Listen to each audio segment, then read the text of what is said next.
Hello, my name is Dr. Ron Pitblado of Ridgetown College of Agricultural Technology.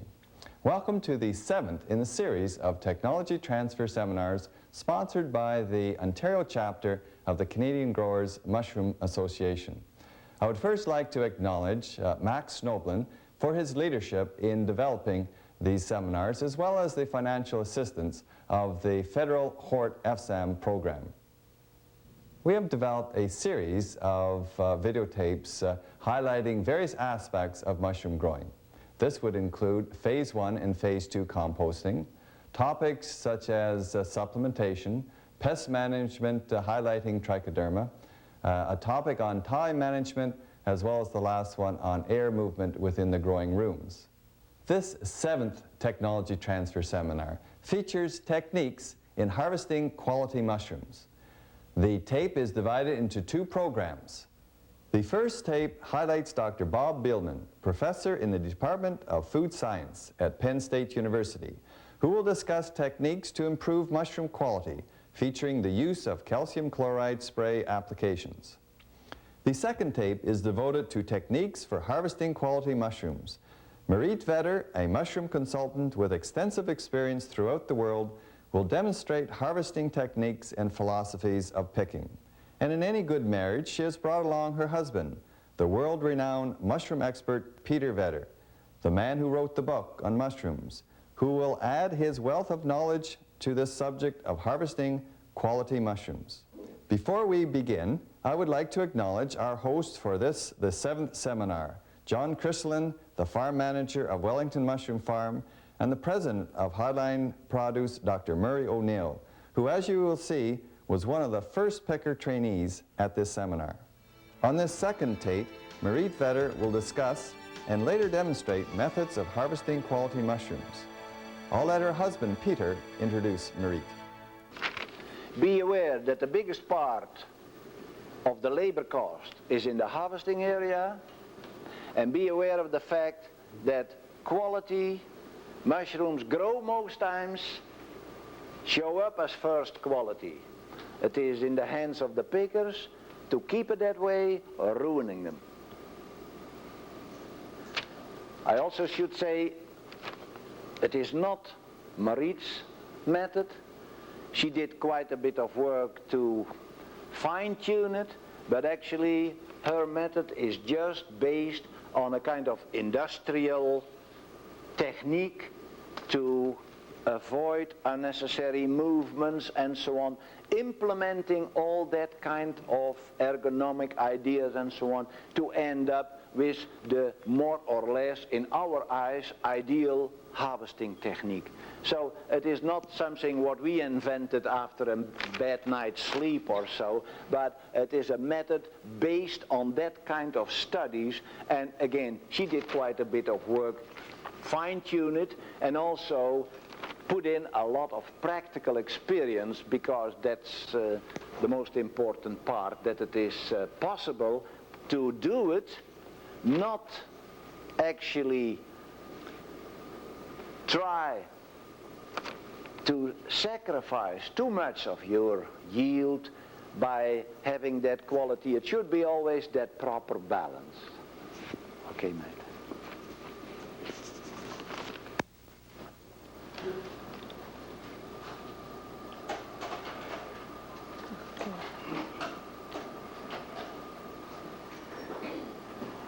Yeah, the first thing I like to talk about, to obtain the quality, we have to give our pickers the proper tools to do a good job, to do a quality job. For instance, this is in Hungary, in the caves, and you have to realize she has only very little bit light, and the reason this slide shows some light is from the flash of the camera. But that's the thing, we have to make certain that our people do have enough light to do that quality job. And it doesn't matter what type of farm you have. It can be bag system, tray system, shelf system. Again, back to that light, and preferably white walls, so it reflects also more than dark walls. This is in the UK.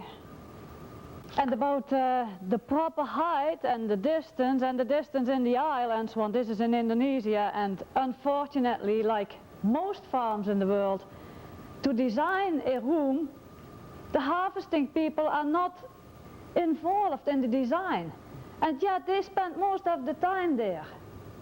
Isn't it true? And then later on they have to do all kind of circus, I mean, reaching too far, and the proper height for the bed. Like I always used to explain, if a person stands straight, the hip bone, and that happens to be at the same spot more or less than the elbow, that should be the casing layer for the second bed. And if we are on a catwalk, or if we are on a step, or on a lorry, a platform, whatever, that still is valid.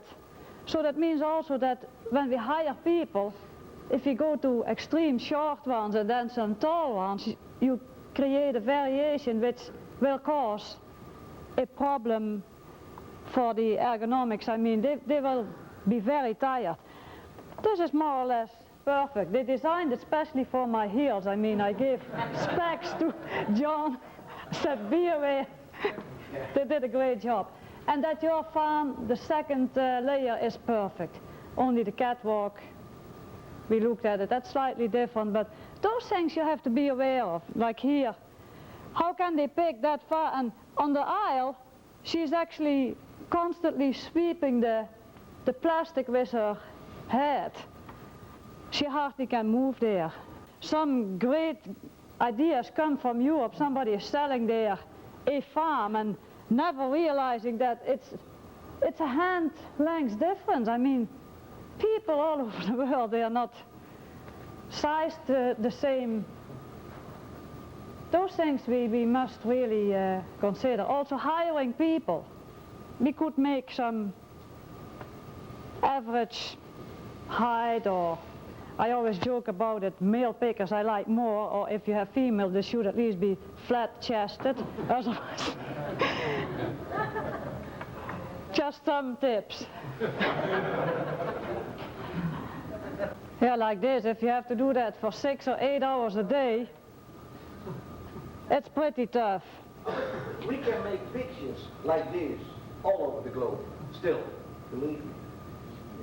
So if you talk about efficiency and how many kilos and how many pounds, you better realize first of all what kind of product on the beds, what kind of conditions and so on.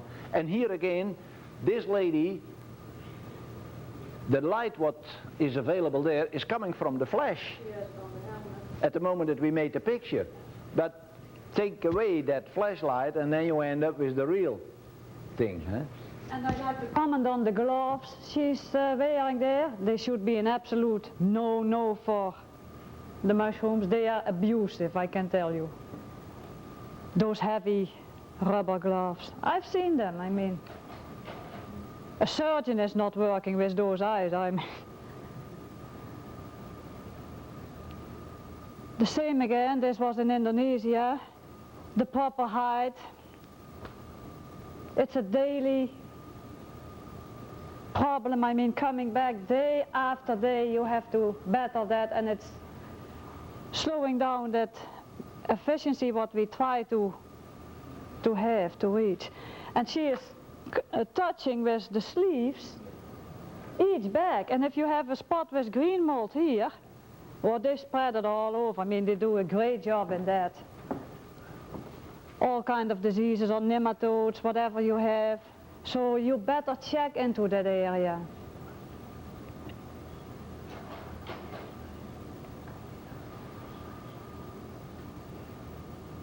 And as I said, it doesn't matter what system you have, but try to design the proper tools for those pickers, like a picking rack or carrier, whatever you name it, to have the different boxes in there for grading, a step ladder or a lorry, but always remembering that proper height.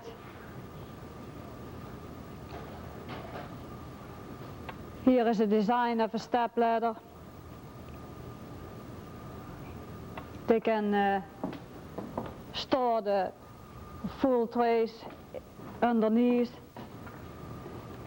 How many farms, ask yourself, design something for the harvesters and have the harvesters involved? Most times you go to maintenance and say, hey guys, can you make me something, yeah? And then they end up with something 48 pounds heavy, yeah? We have to live or the picker has to stand all day like that. Mm-hmm. And it should be a little meeting and say, hey, come up with an idea first of all, let's make a model and then try it out and so on and so on. But on most farms, here is the lorry, we imported that from Holland, yeah, or whatever. Hopefully that they made the right choice or make something themselves, yeah.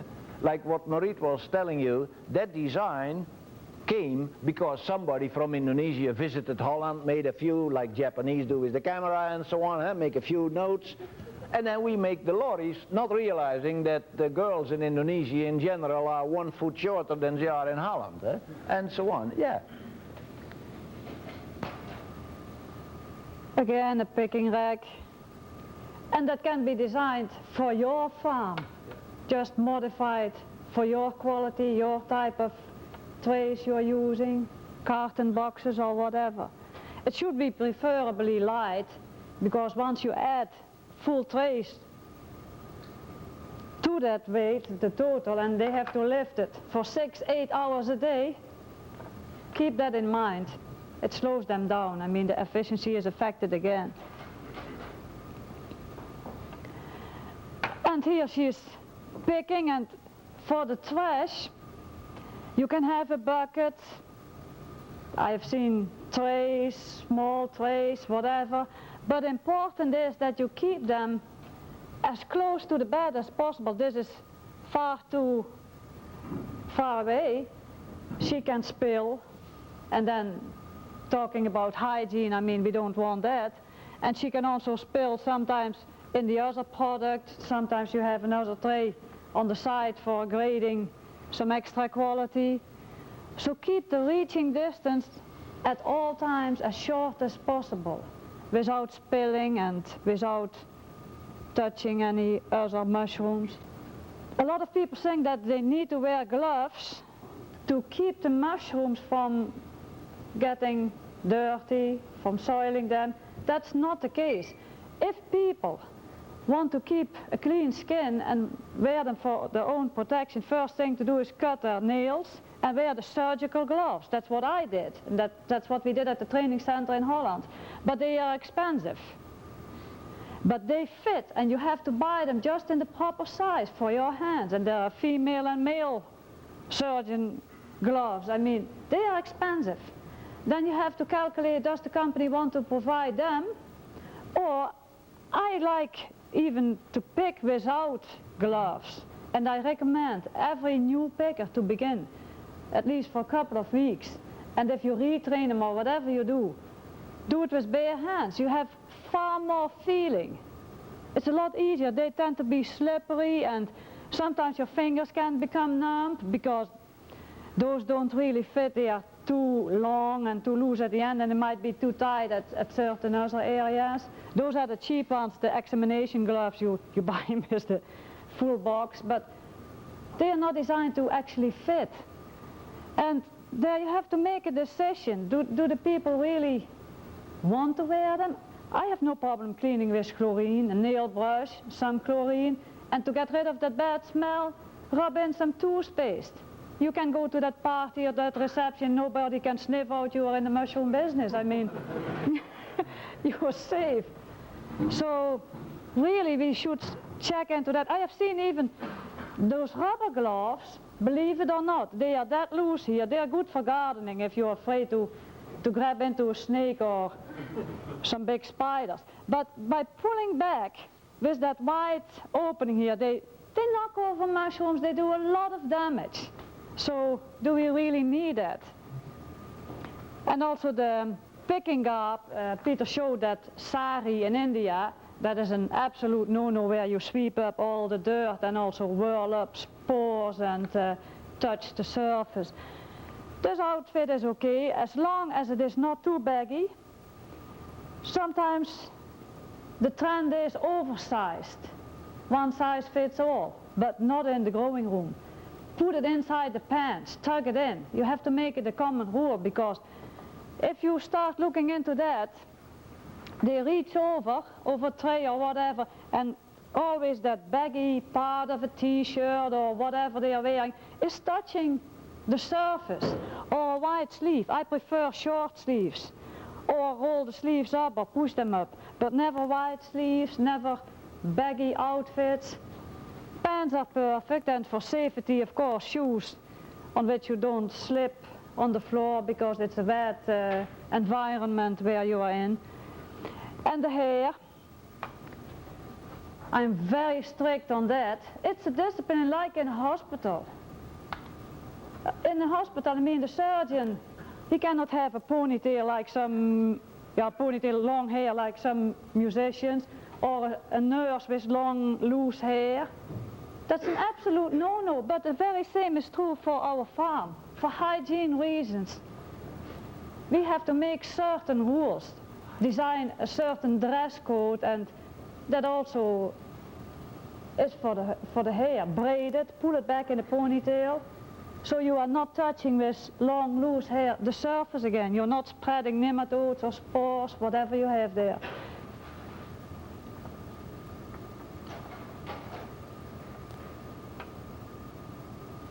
Yeah, that's another design, a picking lorry. It can be raised for the top beds and lowered, and then you can even sit. You can open up the center section, sit on it, and put some trays here for picking that way. There are all sorts of things to make it easier, to make it more efficient, but the foremost important thing is involve your pickers. They are the ones who have to do the job, and they have to do a job for 6-8 hours and several times a lot longer than that each day. She is working on a platform. The platform has extra wheels, and hydraulically you can raise it, lower it, and she just stacked the proper height for picking, a stack of empty trays, and she fills up the top one, puts it below, has another empty one, and then filling up from the bottom. There are many ways to do the job. There are many systems. It depends on the size of the farm, on the system you have.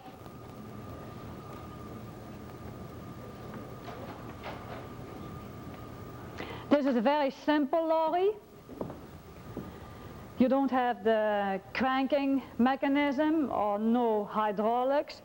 Simple, but if you have 6 levels, you can't reach that far. It's very light, it's aluminum, but you just hook it onto those side ladders. They can use it for left-handed people and for right-handed people, both ways, and also for different heights. For a short person, they can hang it into the top section, and for an average and a tall person. So that's a very good idea. A simple, a cheaper version, but workable. And they can't sit on it to pick the bottom part. They have to do it a different way.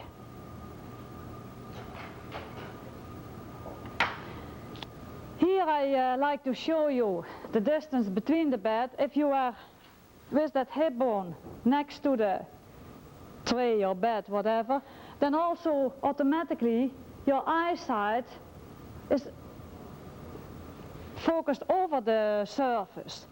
If you are too high, I mean, your eyesight is looking at the rail or the tray. I mean, that's not what we want to look at.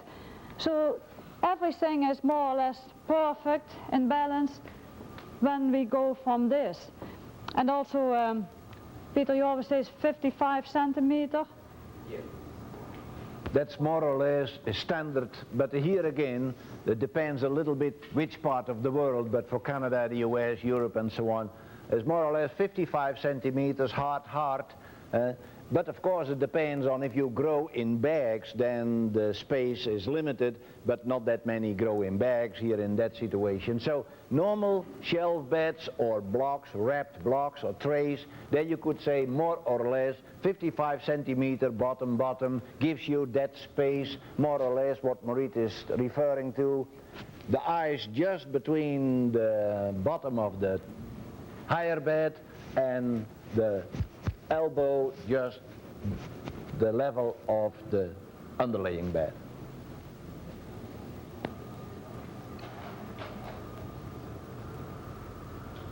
Yeah, there you can see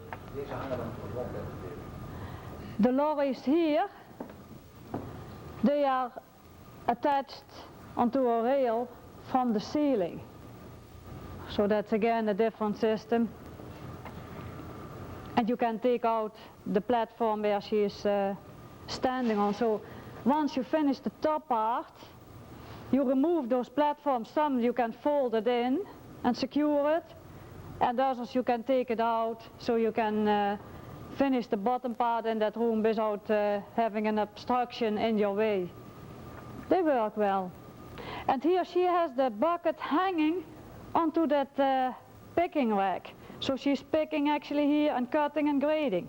You see there's no strain for the body. She's not bending, not reaching, and not bending to cut and not reaching to put the mushrooms in the tray.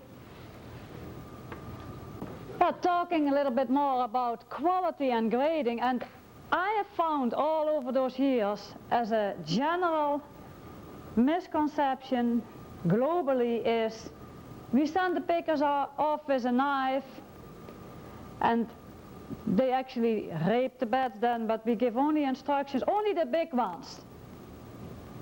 We give them instructions as to what size to pick. And the size, the diameter of the cap is not a good parameter at all. It doesn't tell too much about the quality. Because this mushroom on the right, you can see the diameter of the stem. And Bob was talking about the stipe, a short stipe.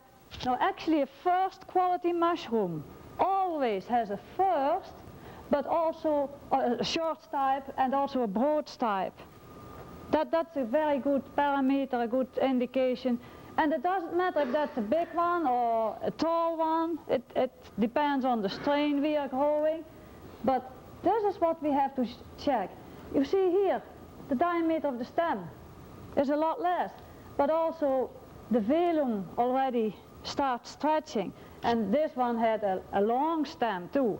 So the diameter of the stem that goes together with elongating the stem length, or stipe, whatever you call it here.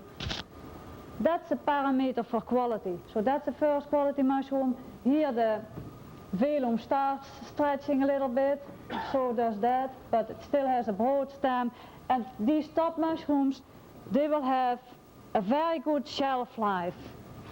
That's the key we have to convert into thinking differently. Don't give instructions just by looking at the caps, but far more start looking at the length of the stem and also the diameter of that stem.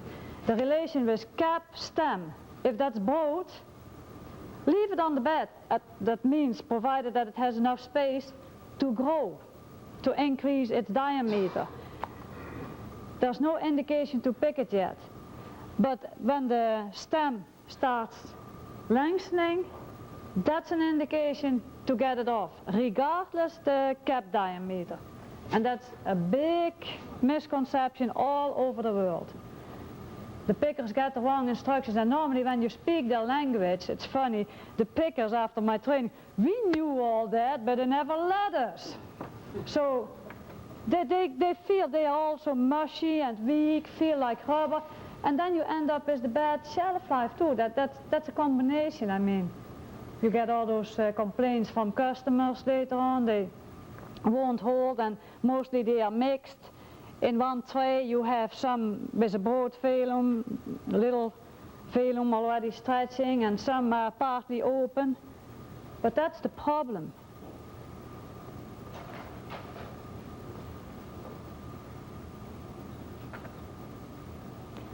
But this one, what do we have to do here? This is finished, huh? This has been picked because you can see We made a picture, so They- somebody walked out and they said, pulled up some caps and that was ready, but what do you think? You should leave it like that or call the person back and say, hey, what is the goal? In mushroom, when it is healthy, when it has enough nutrients from the compost, enough water, enough space, it can double its weight in 24 hours, more or less. It can double in size. But these already are touching the other mushrooms, so no way they can increase in diameter. So they only can lengthen their stem. That's what they will do. Next day you will find some long stems. Plus the mushrooms below, they will also suffer the smaller ones because the high CO2 concentration. So here already we should pick a few more, make openings.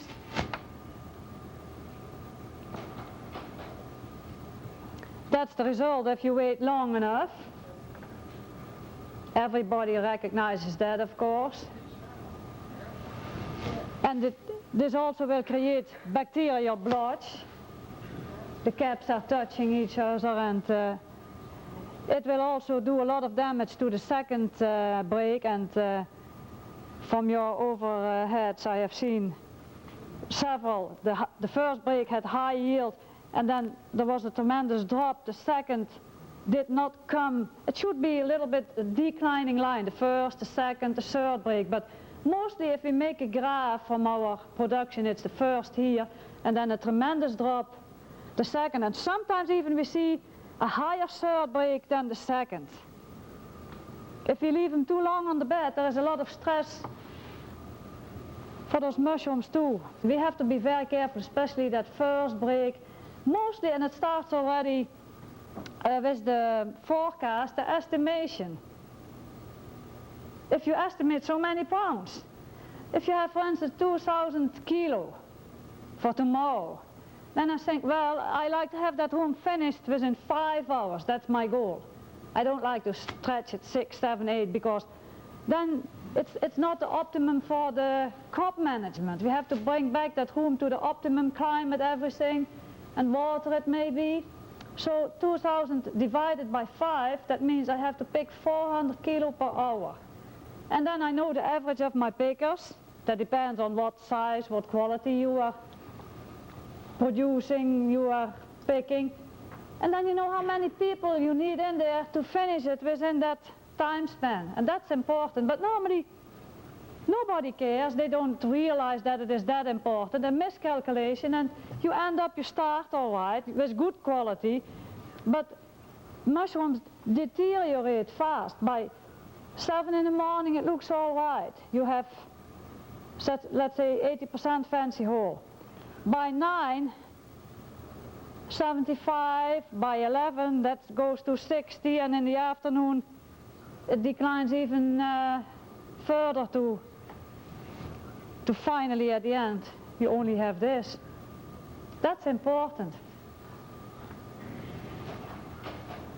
And again, maybe the grower is far better in making that estimation. He has to anticipate with the yield, the forecast for the yield. He has to water accordingly. That has to match more or less for 1 kilo, 1 liter. So maybe he's a lot better in making the proper estimation. And then the harvest people, they have to learn that too. They have to make an individual estimation, weekly, a forecast, and then daily. And they have to learn from each other, compare later on. But they have to get that feeling for the right timing and to put in enough people. Maybe I comment a little bit on this one. As I indicated already, quality has a lot to do with the number of pins developing on the beds, and the number of pins developing on the beds has to do with not only the strain, but especially we figure out with crop management after casing. The quality of the casing should have enough what we call body, should be heavy, should be wet, to avoid overpinning. And we often say, if you think you have enough pins, you most times have too many. And if you are a little bit, maybe, if you manage that properly, you will have enough. But the result of overpinning, especially if you wait a little bit long, and you should do that sometimes, measure, we did that often, measure the temperature, the CO2 concentration, and the relative humidity underneath those caps if they are touching each other. Then you figure out what the negative effect is, not only on the quality of that particular flush break, but also on the young mushrooms underneath, the second generation. Yeah? So that is the reason that Mariet is so fanatic on start early and make openings. That's not only good for size, so that they can size up, but also get rid of the heat, the moisture, the metabolic products produced by the compost, and even to give the water the opportunity to enter the casing soil instead of end up on the caps of the mushrooms. So even if it was, but Bob shows that it was just the opposite or not the case, even if the total yield should be affected a little bit, which is not, then still we are very tough on start early. And if you think it is too early, you are right, then still a little bit early. We battled, Mariet and I, and the farm manager at the school farm, we battled until we married. Then that is a different story. Almost every Monday morning after a meeting we went over the growing rooms, and then Mariet said, we start picking in that room, and then the manager automatically already said, no, it's too early, and so on. And we often learned that at the end you most times underestimate how fast they grow. And if you end up being a little bit behind, there you go, you can't keep up anymore. And it has not only a very negative effect on the quality of the mushrooms, but also on the mood of the pickers and so on. Everybody gets sick of it, the more, yeah. In general, already mushroom harvesting has a poor image, and we definitely have to lift that up, give it some more meaning, and make them feel special. To me, they are the most important people at the farm anyway. We can make good compost, we can do excellent growing so far. They are on the bed, showing up as good quality the first break, and then the timing is not right. You end up with some unhappy mushrooms, like on the left, with racehorse legs, and that's not a good thing for a mushroom. The broad, short stipe, that's what we need. That goes together with good shelf life, more weight, more piece weight.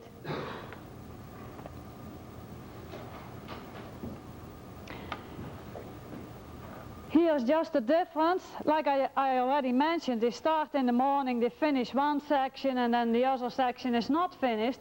And then the next break, we could all learn from it, but nobody ever paid attention.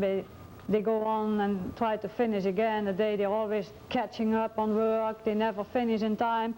But here you see, last week they finished this half side of the bed a day earlier than this side. And that means that the second break is also showing up earlier, like you mentioned in your presentation earlier. So we are gaining 1 day in production, and that's again, the grower also has to realize, if you start picking day 1 here, there is a cycle, a growing cycle, and that's the final date. We have to empty the room. We are not flexible when there are still mushrooms on the beds, that we can say, no, we need 2 more days so they all can mature, we have that production. No, if you have that, and most of you have to admit that it happens when you empty the room here on this day, you are still looking at a lot of immature product, not ready yet to be harvested and sent off to the market, but we just close an eye and we're so used to it, and for years we have managed to throw them away, and that's part of the game. But it depends. The earlier you start here, that gives you that extra day so you can harvest them all at the end. You are delaying the timing of picking. That's really a very crucial thing in having that product and having the quality, keeping a good shelf life, and also having the next break on time. Mushrooms do grow fast. Here the same, even like 3 different sections. It depends also the cleaning. If you still leave some old mushrooms, you can recognize them in here. They should have been picked also the previous break, because some old mushrooms, they are less white and they have a tapered stem. You can recognize them like that. So the quality is not the greatest, and better get rid of them, make the next break look more uniform. Plus, gain that extra day. And sometimes, again, we can't work by the calendar and say, I use my hand always for a break pattern. It's a nice parabol, and again, back to the graph you showed, if we have a peak like that, it's not like a hand, at least not my hand. The first day, some pruning. The second day, some more pruning, some more picking. That's the peak day, but manageable. People will be working with a smile. There's not too much stress, but if you don't go in here and pick too little here, then you have that graph like a big peak, and everybody is under stress, and the mushroom quality deteriorates fast, and you are also doing some damage to the next break. So, and I use my hand for the 5 days, but there might be situations where your compost was off or whatever, and therefore I need that interaction with the grower and the harvesting people. There has to be good cooperation. If so, then the grower has to tell the harvest supervisor, be careful, this room is not the greatest. Whether the compost was off or some other factors, we are all human beings, we are not perfect, we make mistakes. But she needs to know, she can anticipate. For the first break, send in enough people so you are in control of the mushrooms, and not the other way around, that the mushrooms control you. If you later on look at that graph, that extreme peak, I know the answer, I don't need to visit the farm. I know the quality, what you have sold, if you could sell it at all, and I know the stress for the whole harvesting crew. I also know how the second and the third break looked and how the beds have been raped, because they tried to pull with full hands just to get rid of them. It seemed endless to get them off. They couldn't do it because they didn't start in time, and then when they did start, they did not pick enough. And then you have to harvest them all at once, more or less, in 2 or 3 days. But if you have a weak mushroom, so the shelf life is not the greatest later on, and the stem, it's not broad enough, they maybe have to give instructions, start early, do some pruning and everything regular, but instead of on day 5 cleaning it, already on day 4. So the grower can concentrate again on watering, do some corrective watering, and we focus on a uniform second break, so it recovers a little bit better. If you leave them on the bed a day longer, it might do a lot of harm for the next break. So those things, they have to walk in there together, the grower with the harvest supervisor, check each room every day, and by doing that, learn from your experience and know how and when to react accordingly to always save that quality, keep the efficiency at its lowest, keep the moral up, and have good quality, and therefore good shelf life, so everything is smooth. And that's very important, I think almost the most important thing, the timing of picking. And do it the same day. Uniformity, whatever you do, if you start in the morning, and I prefer a short picking time, if you can finish in 4 or 5 hours a room, great. 6 hours maybe maximum, but don't stretch it further. That's negative for the remaining mushrooms and for the next break, and also for the people. the efficiency will go down, and too many people in the room may be too long. So try to estimate properly, organize it so they can finish it in time. Then the grower can bring the room back to the optimum condition, so we save the quality for the remaining.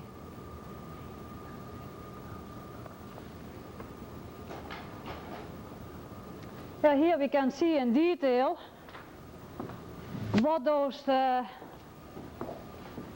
pickers can ruin, what they can damage. If they pull them out with a full hand without twisting them properly.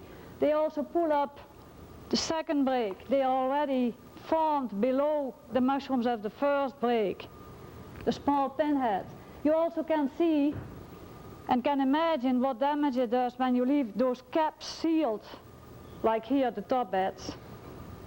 And they are left there far too long, so the second break mushrooms below, they will be affected by too high CO2 concentrations, too high temperatures, plus also not enough water for them at the moment. They will suffer. And mostly if you go check your second break rooms, your third break rooms, you see different colors. The first break always is white, clean, white. The second break, if this happened, or like the top trays over there, you have a lot of dead pins on there, dead pinheads, brown, some darker, some lighter, and that builds up. Check the third break room, complete different color. And that's what we have to avoid by the very first day. Again, that growing cycle, the last day we have to empty it, that's a given fact. We can't be flexible because that's the system. But this first day, not delaying it, but rather have it as early as possible to save the quality and the production for the second and also the third break, to keep everything healthy, so the picker also can do good cleaning, easy cleaning. I will show that later on in the demonstration. When I mentioned that they picked in Indonesia 15, 17 kilo, they did a super job. They did the grading well, and also the hygiene on the beds. They took away the stumps simultaneously with their picking. They pick one section and they clean it before they went on to the next section. So if you are already in your mind calculating and comparing your farm's productivity with what we mentioned, you are not even comparing apples and apples, because there everything was included, the cleaning and so on. That's the job for a picker. And I can visit most farms.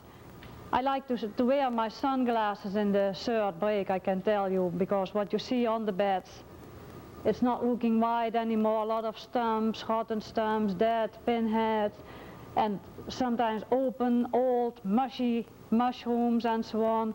Very dangerous situations for getting into a severe disease problem or even a virus outbreak.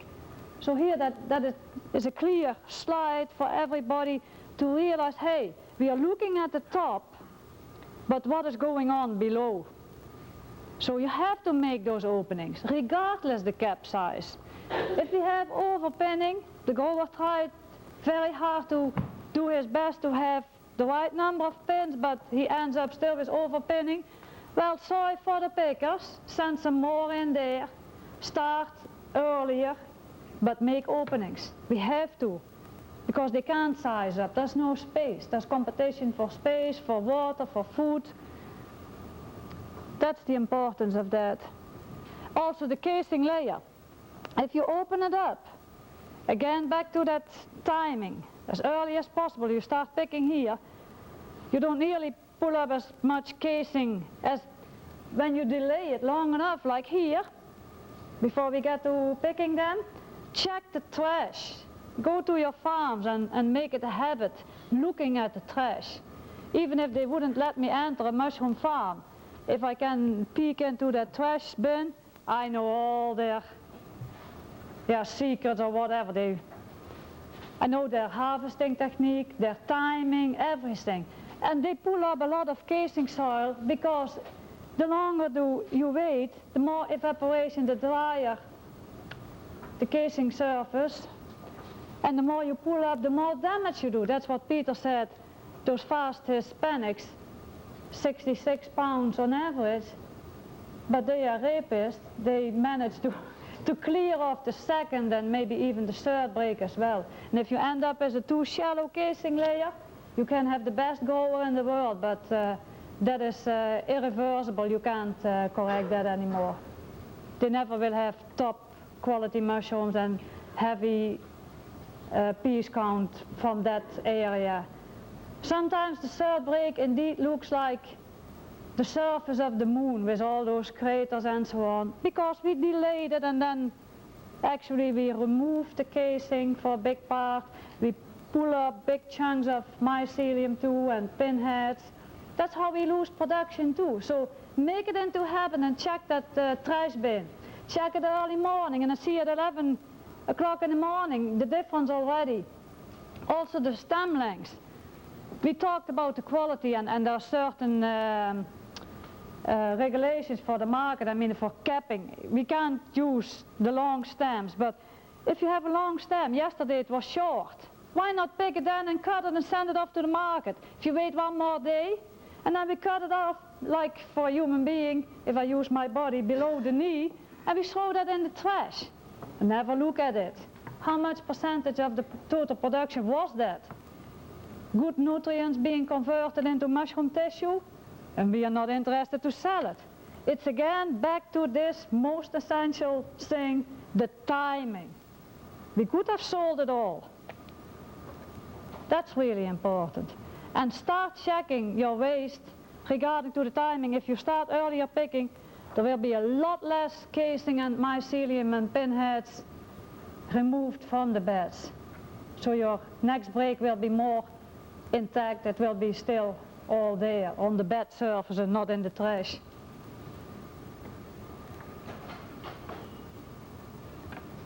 Well, here we have some leftover mushrooms, probably the second break and then some old ones from the first break, and I already mentioned that tapered stem, the shape of that stem. Mostly they are off color, they are scaly. So if you're talking about a good quality product, I don't like them. And again, for the uniformity, for everything, for not delaying the next break, clean them on day 5 or sometimes on day 4. It depends on, maybe in summertime when the temperatures get real high, you have to do it sometimes. That depends on your farm and what climate and so on. You have to make that decision. No, I don't like them. For many reasons. If you have to wait for those in-betweeners, what are we doing? How much percentage of the total yield? We are delaying actually the entire cycle to harvest how many pounds? Is it worth it? And then at the end we close our eyes and don't look at those premature mushrooms not ready to be harvested, we throw them out. Is that worth it? Plus it affects the quality, and also I'd rather have 5 harvesting days, give that room a break so the grower can pay attention to watering, correct it and so on, selective watering. And also the pickers have a break. They need it, definitely. They can pay more attention to the next first break maybe in the next sequence. So you gain 2 labor days, you have a break, the mushrooms need it, you will have a more uniform next break, better quality, easier picking. Yeah, one thing I like to come back on is in a first break, going into a first break, we also should pick the forerunners off. So not starting earlier, but as soon as there appear a few bigger mushrooms, get them off.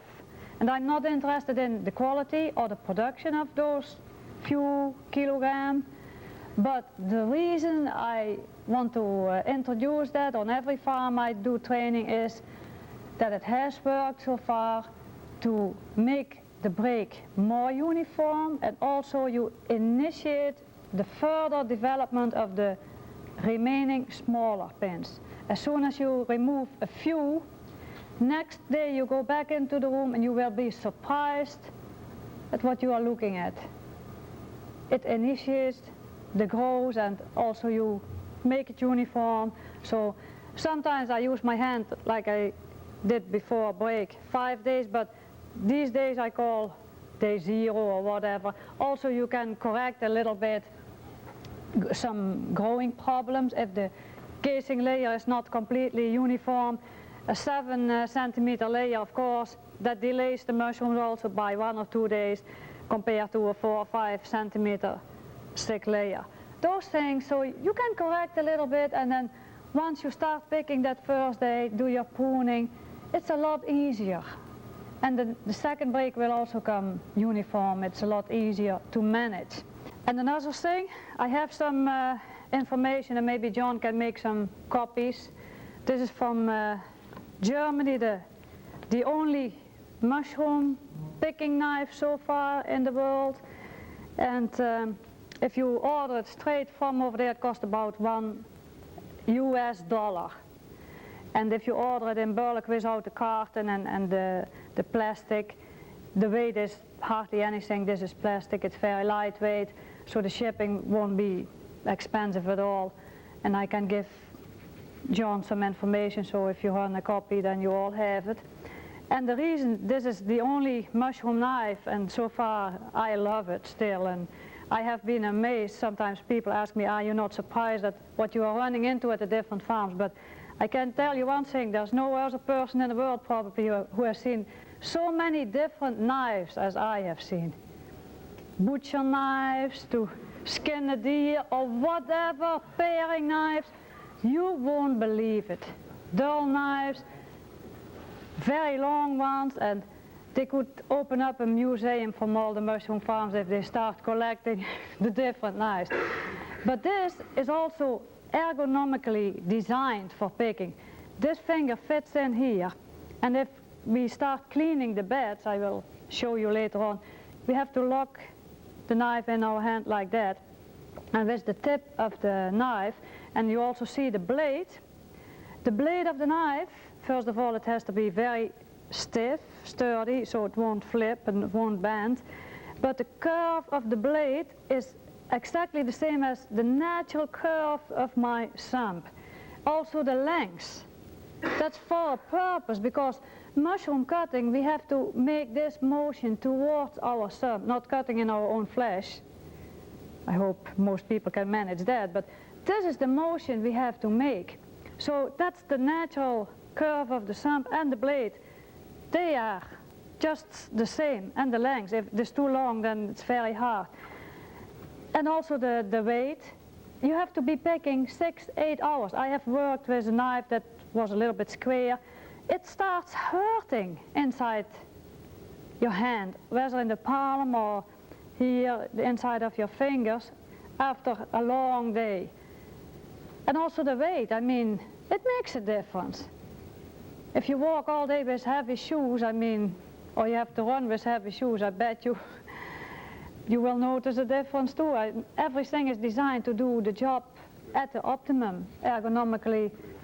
The color, they first started with a white one, but it was very good for this company, the best they ever invented, because they disappeared. In the trash you hardly can retrieve them because the trash is white and black, and then in the mushrooms or in the beds they got lost too fast, and then they started making the orange color. Yeah, in Indonesia, the local market, they had somebody who made this cover. Yeah, everybody could make that. It's just some leftover piece of leather, the curve stitched here, and then there is a closure like that when you stick it in your jeans. I've driven my car home, that's sort of, oh gee, I could have torn up the whole seat or come home after working overtime. It's dangerous. Even sometimes pickers have it like that, and then they are cleaning something in the corridors, somebody else bumps into them, they can hurt themselves. And another bad habit I see all over the world is a funny habit. Everybody seems to be moving trays with the knife in the hand. I have seen people fall down with the knife in hand, and I can tell you, you have only 2 eyes and 1 face, and everybody does so. So I make it a first habit whenever I have a new group to be trained, new people entering. Here's a knife, but be very, very careful. Every time you pick up your carry and move it, stick it in the bed surface. And then you move and then you pick it up and pick. Or if you move down from a step ladder or a lorry or whatever, put it on top of your trash or somewhere in the basket, in the box, but don't hold it in your hand. That's something we should be more aware of. It's dangerous. It's always slippery, it's wet. So there are many things, and if the people feel you care about them, they're also willing to do something for you.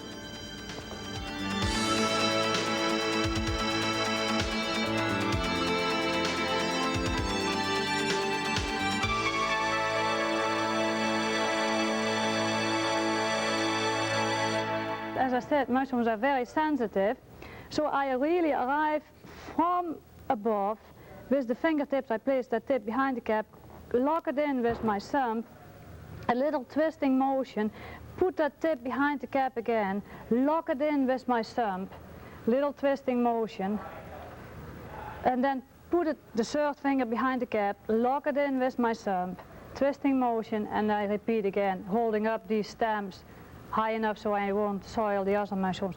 This way I will have 4 mushrooms in every motion. And to show you they are all lined up on the stretched thumb, I'm not holding the mushrooms inside the palm of my hand. I'm not bruising them this way. They are a lot easier to cut. They're all sticking out with their stems. Cutting, I want to show you how we have the cross cut. Did somebody bring in the mushrooms, the picked mushrooms from the farm? Right over there, Marie. Yeah, we can look at them. Later on you can see the cross cuts. Shall I give you some? Yeah, I can pick out some. Of geen zulke roet. Let me see. If you check the product and you see that cross cut, not a square cut, it's coming from this way. If they start cutting reversed, they have to get with the thumb over this and they make with the knife this motion to get around the next mushroom. Also you are touching the 2nd mushroom with your right hand thumb. You are bruising it, soiling it. It slows you down in cutting also. And here again you have to repeat it. It's quite naturally you end up with that cross cut. And every time you do that, I hold the knife like that. No, sorry grower, you lost 2% of the total weight of this one. And we repeat that daily, everybody does it. If the first picker at that farm cut that way, everybody copies and nobody notices. If you start from here, you don't touch the next, you don't bruise them, you have that square cut, plus you go a lot faster. I'm not grading, don't check that. We waited long enough to get to them, but... Actually, Marie, this is what they like, the growers, to have it that size. I know, most are familiar with this, and that's what they prefer. But Maaike, you could pick over there a little bit smaller if you like. I can hier doorgaan. This is the crosscut I was talking about. You go back to your farms and check the product. It's not looking pretty, I mean, it's not appealing to the eye. Plus we are using every single time, we are using part of the production.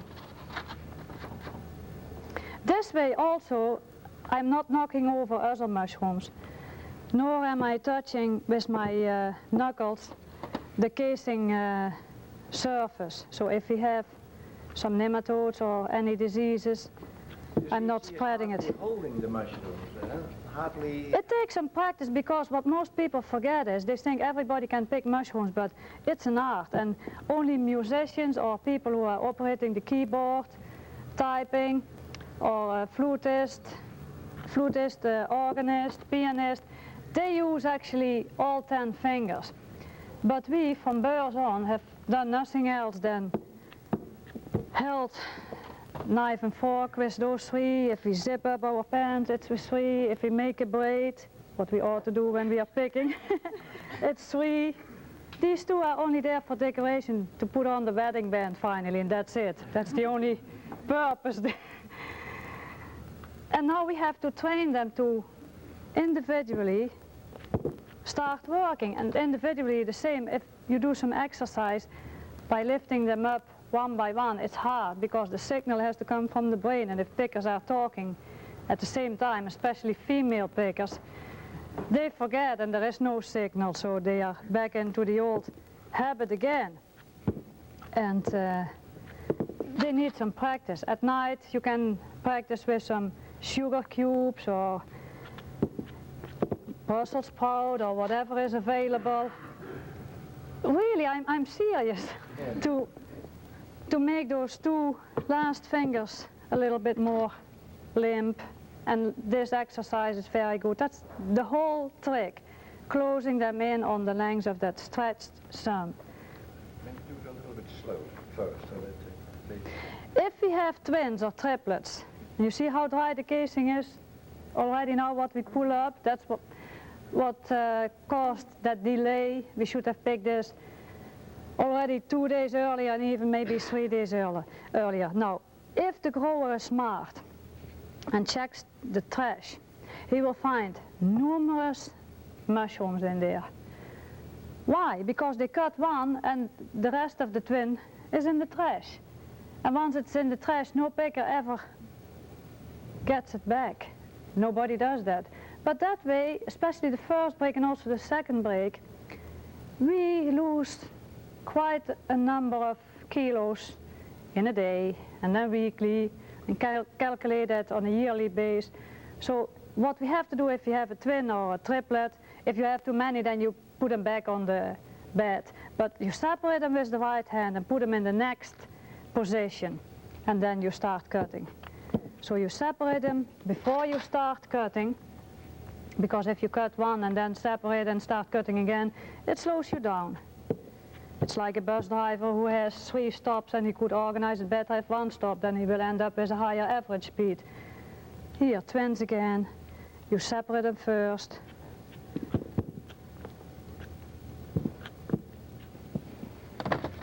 And if you could ever find a surgeon who is able to have some more fingers implanted here, I mean. Now I want to show you, there are no mushrooms, but now I have a bare spot. If you start in reverse mode, they start backwards. And then with the knuckles... What do you see most as a picking habit? But here you touch the surface of the casing, so if you have a disease problem, nematodes or whatever, you are spreading it all over. Also the pickers, what I see, they have this finger up. I don't know what for. They want to hitchhike later on, they are practicing. Pick the first, move it in the palm of the hand. Double handling.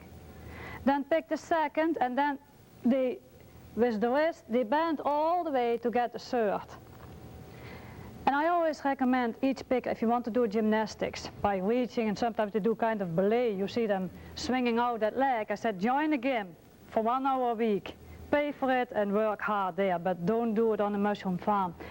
And also by bending your wrist area unnecessarily.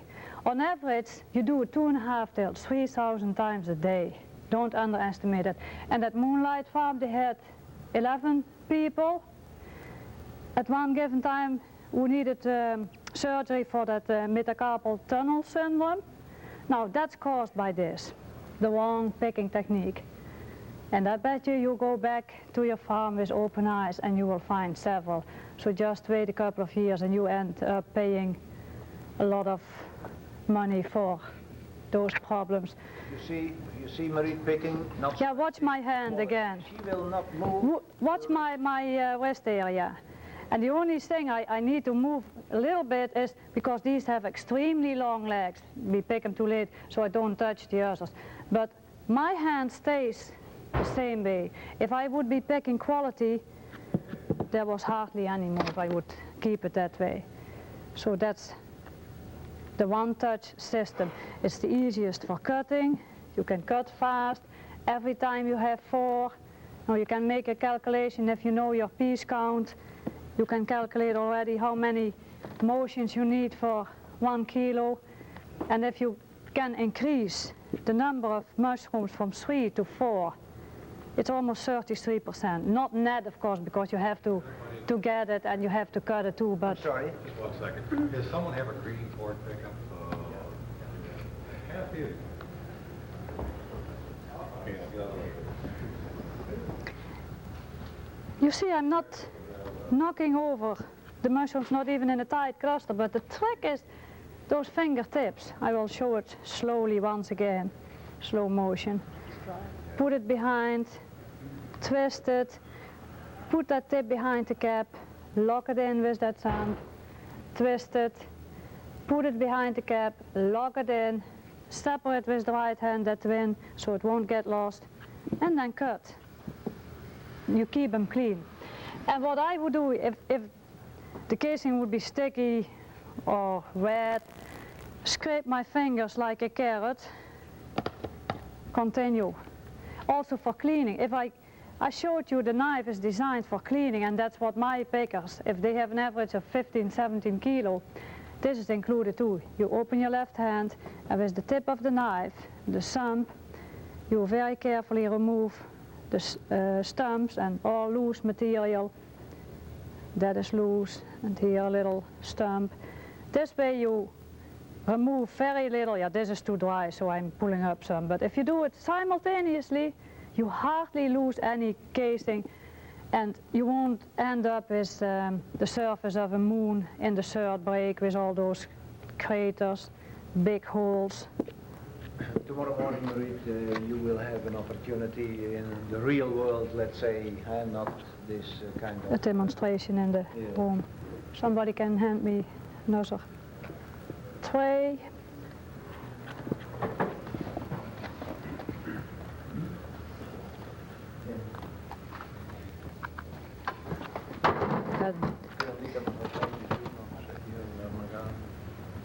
Ja, dan hebben ze nog veel gebruikt en dan gebruik ik ze niet allemaal.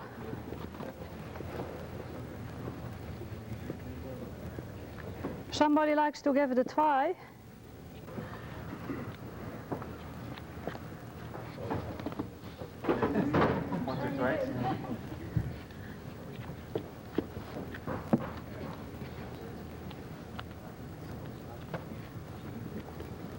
That's important to separate those twins in the first break.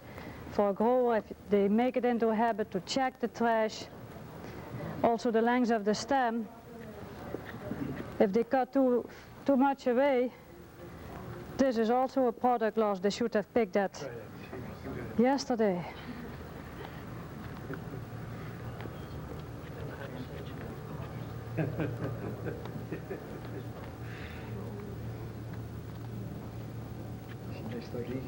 Yes, Oh, after many years. I had a nightmare the first week when I started. All night I picked mushrooms. Somebody else in this room to try it. Yeah, I asked already some volunteer. Now you have a chance. Nobody's moving too fast, I notice. I can try. Okay, that's great. Marit, laat je hand nog even kijken. Yeah, my hand is getting dirty, you see, on the length of that thumb and the fingertips. So if you check your pickers, this should be clean at all times. This is dirty and that is dirty. With a knife? You get my knife. Okay, what's this? This. You already I have from here.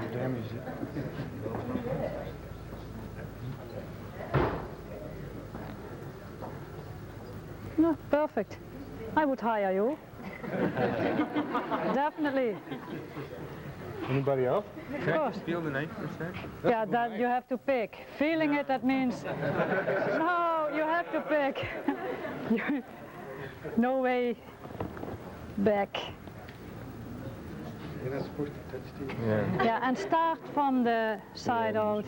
If you start from the middle, Too many other mushrooms. and you can only pick, and 3 should be the minimum. If I have pickers who pick 2, then I always tell them you better stay in bed. The efficiency. 3 is the minimum, and then after a week you try for number 4. You can't pick with 4. Okay. You want to go to bed? Yeah. No. But what a beginner has, the motion might be correct, but they still hold them too deep inside the palm. And then it slows them down on cutting. And there is a gap between the first and the second, and between the second and the third. So you have to really concentrate and coach yourself to use the fingertips. You also had a big gap, so you had a problem actually to get the third one. So if I use the tip and move that up, see how much space I create. Use the tip. Like here again, I did not use my fingertips. So that's the trick. My hand is full with 3 already, or you with 2 sometimes if you have a tremendous gap. Now easily I can go back for number 4. If you have long fingers you can separate and have a second row, but I don't recommend that. Whenever it slows you down and you drop a mushroom, then you're losing your efficiency. Show us how you thin out in protein.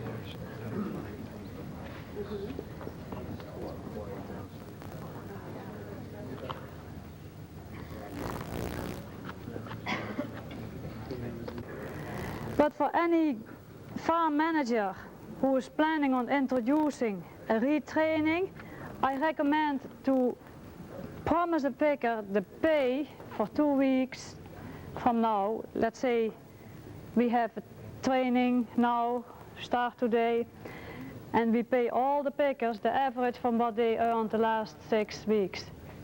So for 2 weeks they have a chance to practice, because at first they think, gee, those fingers, it's very awkward, and they get lost. And if they talk at the same time, they can't concentrate, they fall back into the old bad habit.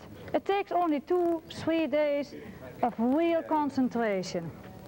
And then they have it as a natural habit again, a good habit, and from there they work on their speed. And I guarantee them, it worked for everybody all over the world. They have a lot higher efficiency as before. There are so many things they do now. They start all from the back and they are traveling. Go to Toronto, Detroit, back again to Toronto. That's what they do, watch them. It takes time. If I have to cross the road, I don't go that way and then back. So, but nobody ever looked at those things, and that's where we lose time.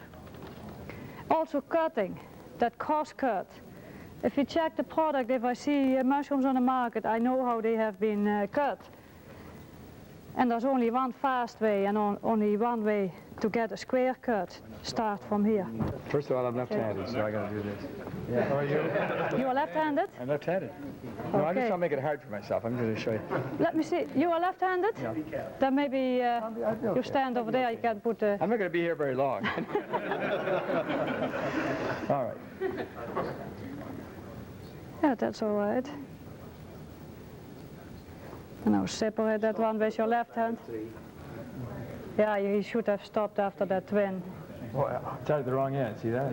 Yeah, you cut number 4 and then 3, so you continue from the first. That's it, 3. Don't aim for 4. At the beginning you go, 3 is the minimum at all times. Cut there first. No, I Yeah. have to cut the end one first. That one there. No, no. No? First here, 1, 2, 3, 4. Yeah. All right. And don't search for them, don't make a choice. That's if we travel with our hands. That time. No, from there. And 3 is the minimum, otherwise you better stay in bed.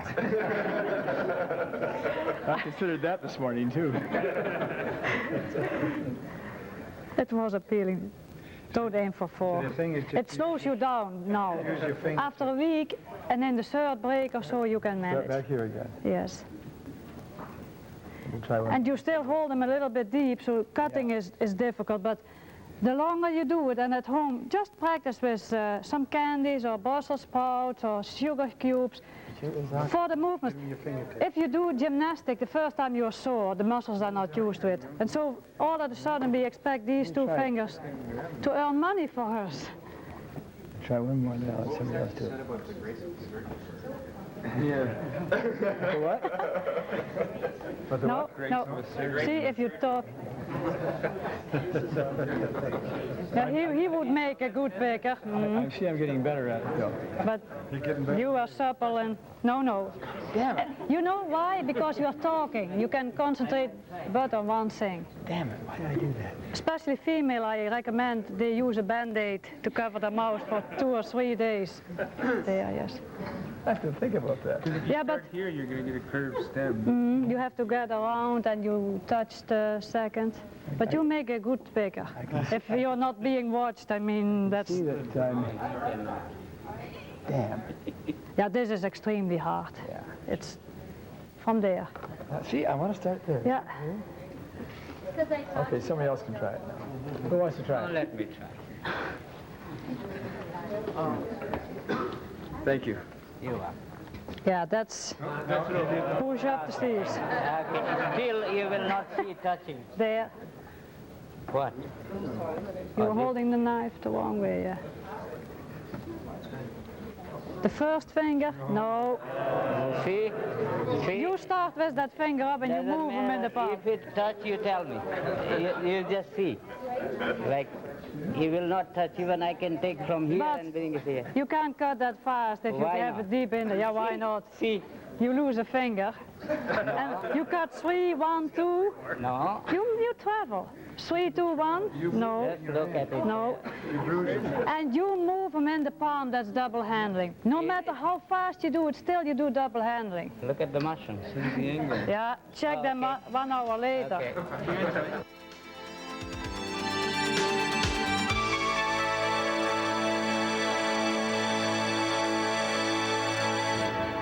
Yeah, today this is a room, no picking of course, but I can point out for tomorrow probably what we are going to do. Ja, and here look. Taking a few of those forerunners, and like these happen to be some clusters, and like this one, and on the next bed this one and that cluster. And those. Tomorrow, yes. Today there's no picking to do. And the reason that I point out these clusters, these forerunners, I always talked about the uniformity of a room, the importance of keeping a room uniform every day. And if we go in tomorrow morning, and I always say, don't take off a picker from a crew, but maybe the person who is doing the watering here. I don't care if they just pick a tray, don't cut them, just twist them off, put them in there with the roots, put them outside on the corridor, and later on somebody else, a picker or whomever, cuts them. I'm not interested in the quality nor in the production, but it is very important to start doing that earliest thing tomorrow morning to initiate the further growth of the other mushrooms. If you leave them on there for a couple of more days, what most farms usually do, it kind of keeps them from growing. They are kind of in a dormant state. There has been a publication already many years ago, maybe 25 years ago or so, about transplants, big transplants.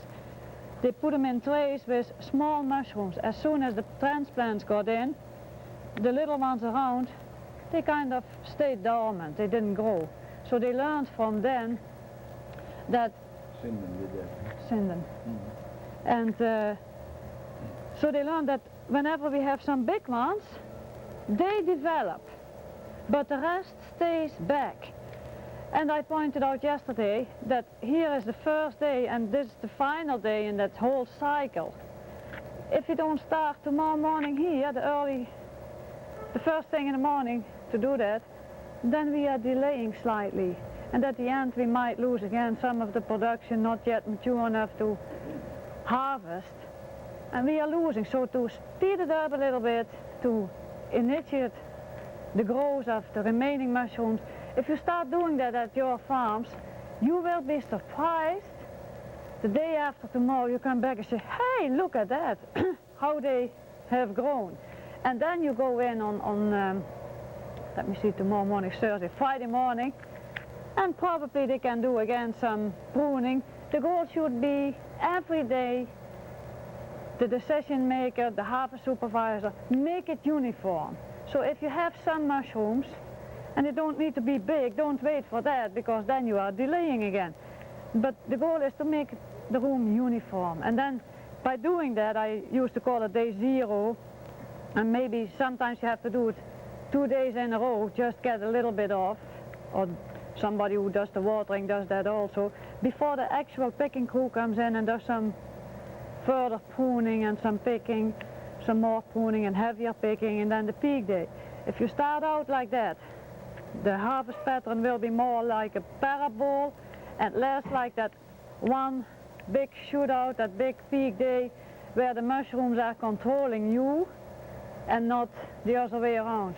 And controlling the mushrooms really starts out here tomorrow morning. That's the first thing what you have to do. So tomorrow, if there's clusters like this, you'd almost end up taking the whole cluster out? Yeah, a lot of times bigger, they are kind of awkward, scared. Now, even if you would throw it in the trash, yeah, if you think, what can I cut from such a cauliflower? It's still better to get rid of that. You can wait 4 or 5 more days, but it is still a cauliflower. They won't step off that cluster and grow into a solid, beautiful mushroom. So better is to remove it before it takes up more nutrients, and then we have a uniform second break. Is it easier to pick the clusters that size than when they get bigger or not? Yeah, but why wait to get them? I mean, we don't want clusters, and we can blame the grower always. Say, hey, still we have clusters, and you did cacking, or you did deep scratching, or whatever. They're not perfect. We are not perfect. But here, the harvest crew, that overlapping, that cooperation, they can correct, fine-tune a little bit the shortcomings of growing. At this point, you can only do it now, tomorrow, not at this moment, but tomorrow you can do that. And you walk into a room, this is very uniform in general. I mean, I don't see any problem here.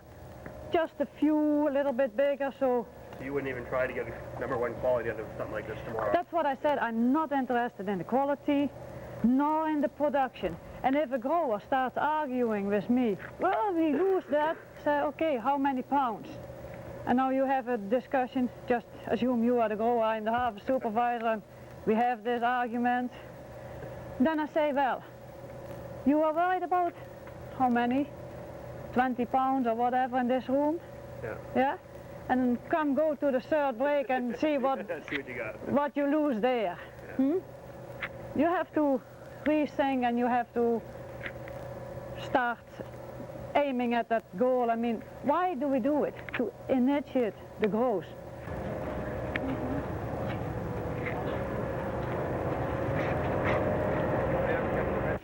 I think if we start looking at this room today, we have been here on Monday.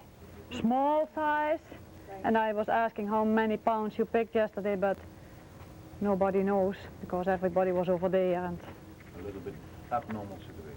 And I think they should have anticipated already a little bit better the difference from looking at this room Monday and then today. You were disappointed. You think, gosh, they grew. But that's what I yesterday stated. A mushroom wants to grow double in size in 24 hours, about 100%. Yeah, so they double in size actually, if they have the space. And here again, within a cluster, you want to pick today the big one, and here we have our twin or triplet.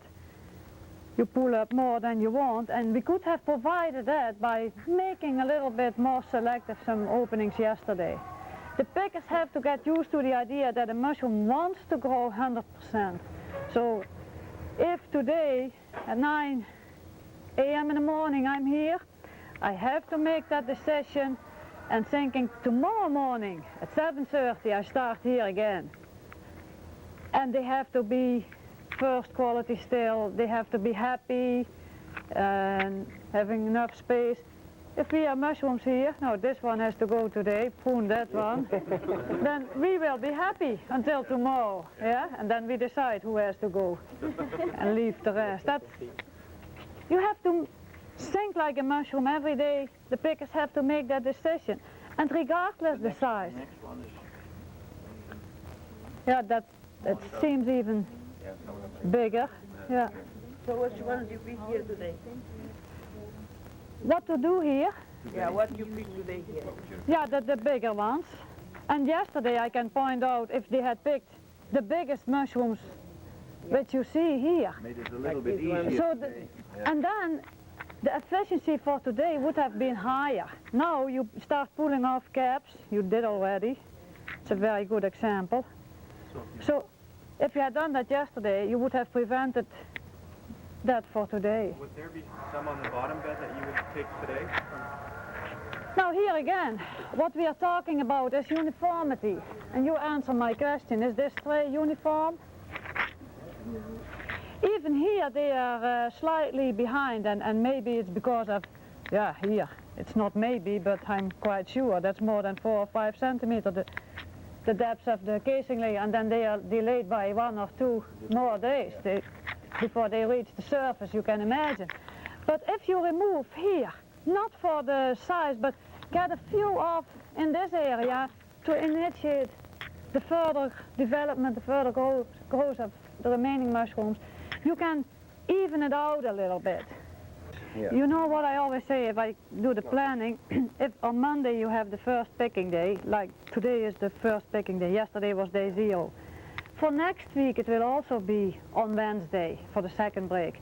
And then the third break will go a little bit slower, we all know that. And that depends on the But when your season. schedule's tight on some operations where your third break is hardly finishing, Yeah, you no, gotta- That's what you get. Just that Yeah. 1, 2 That's what days. I'm talking about. Often 1 day even Yeah. is enough to, we see so often that in the schedule they have to empty a room after the third break and just that 1 day. The same for cacking, you don't need to gain a week, but just that 1 day here, Shift it 1 day slightly. there, and that just make it. And just imagine we have a discussion here, they say our second break, small mushrooms overpinning.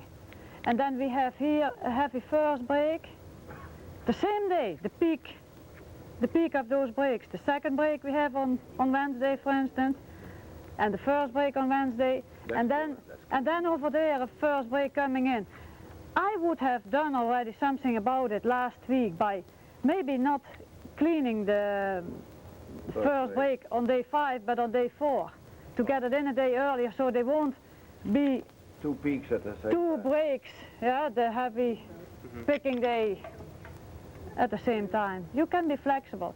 And these decisions you have to make together with the grower. Another good thing what you can do on a somewhat bigger farm is, so often there is that discussion, a little bit too early, yeah? But tomorrow morning, It's too late. too late. And what they often do then, if that is a question, have a second crew coming in the afternoon. Sometimes it is easier to have some part-timers who like to work for half a day or so, yeah? And have a second crew to finish a room what other people for whatever reason couldn't finish and do this kind of thing. It should be a well-disciplined group that they don't start picking the entire room, but Yeah. just pruning. And I wish you a lot of success. I always joke about it, this job is 90% psychology, I think. You need a lot of humor and then go for it. And the goal is just wonderful. I mean, you can reach that and there's a bright future and go for that quality. That's the only way to survive. It will be tougher and tougher the next couple of years, but you can do it. Other people could do it. As long as you speak the language and you have mushrooms on the bed, you can do it. Thank you.